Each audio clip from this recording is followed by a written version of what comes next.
ఇటీవల కాలంలో మనం జిల్లా సాధించుకున్నాం. మార్కాపురం జిల్లా అనేది ప్రత్యేకమైనటువంటి జిల్లాగా, ఒక కొత్త జిల్లాగా మనకు ఏర్పడింది. ఈ జిల్లా ఏర్పడిన తర్వాత ఈ జిల్లాలో ఉన్నటువంటి ప్రతి ఒక్క పౌరుడికి ఒక ధైర్యం వచ్చింది.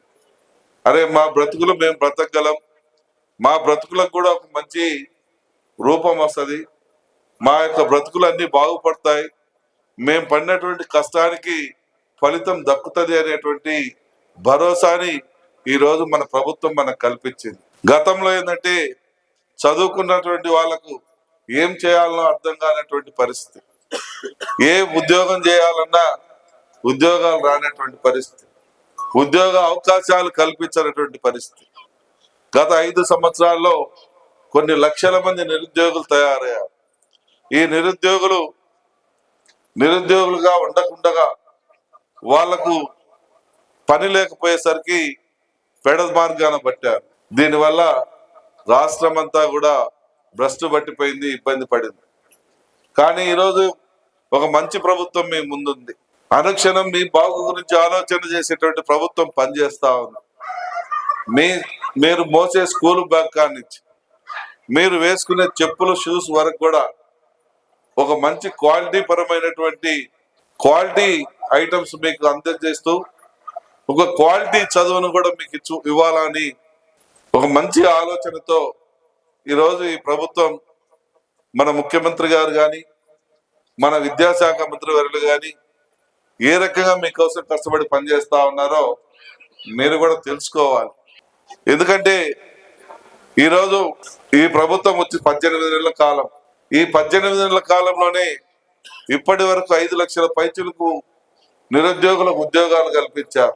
ఇంకా 15 లక్షల మంది కల్పించాలని ఆ తండ్రి కొడుకులు ఇద్దరు నిద్రపోకుండా పనిచేస్తా ఉన్నారు, నిద్రపోకుండా కష్టపడతా ఉన్నారు. అనుక్షణం యువతకి ఉద్యోగ భద్రత, ఈ 2 సాధించాలనే లక్ష్యంతో ఎప్పుడు ఎక్కడ ఉంటున్నారో ఎవరికి తెలియదు, ఏ ఊరు పోతారో తెలియదు, ఎవరిని కాళ్ళు పట్టుకుంటున్నారో తెలియదు, ఎవరిని అభ్యర్థిస్తా ఉన్నారో తెలియదు, ఎవరిని ఈ యొక్క రాష్ట్రానికి తీసుకురావస్తున్నారో తెలియదు. ఆ రకంగా కష్టపడి పనిచేస్తూ వాళ్ళు ఇప్పటికీ 16 లక్షల కోట్ల రూపాయల నిధులు మన రాష్ట్రానికి వచ్చేలా చేసి దగ్గర 9 లక్షల మందికి ఉద్యోగ అవకాశాలు వచ్చే విధంగా ఇప్పటికే ప్లాన్ చేసి పెట్టున్నారు. అంటే ఏ రకంగా ఈ ప్రభుత్వం మీకోసం కష్టపడి పనిచేస్తా ఉందో మీరు కూడా అర్థం చేసుకోవాలి. చాలా మంది చేతులు ఎత్తల, అంటే మీకు ఒక లక్ష్యం లేదు. ఇప్పుడు చేతులు ఎత్తిన వాళ్ళకి ఒక లక్ష్యం ఉంది.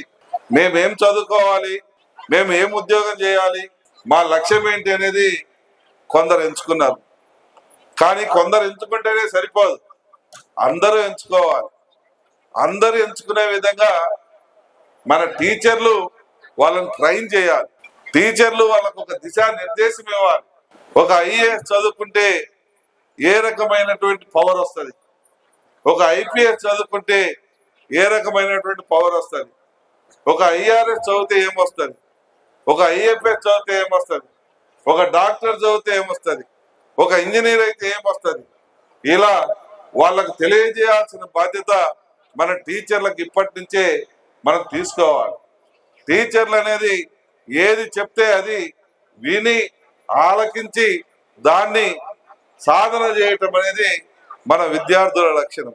ఆ లక్షణాన్ని మనం పసిగట్టి ఎవరైతే ఐఏఎస్ చేయగలుగుతారో, ఎవరైతే ఐపీఎస్ చేయగలుగుతారో, ఎవరైతే ఐఆర్ఎస్ చేయగలుగుతారో, ఎవరైతే ఎస్ఐ పరీక్ష రాయగలుగుతారో వాళ్ళ టాలెంట్ ని వెలికి తీసి ఆ టాలెంట్ కి అనుగుణంగా మనం విద్యా బోధన చేసి వాళ్ళని ఒక డైరెక్షన్ లో, ఒక రూట్ లో నిలపడం అనేది మన టీచర్ల బాధ్యతగా స్వీకరించి చేస్తే బాగుంటుందని నా సలహాగా చెప్తా ఉన్నా.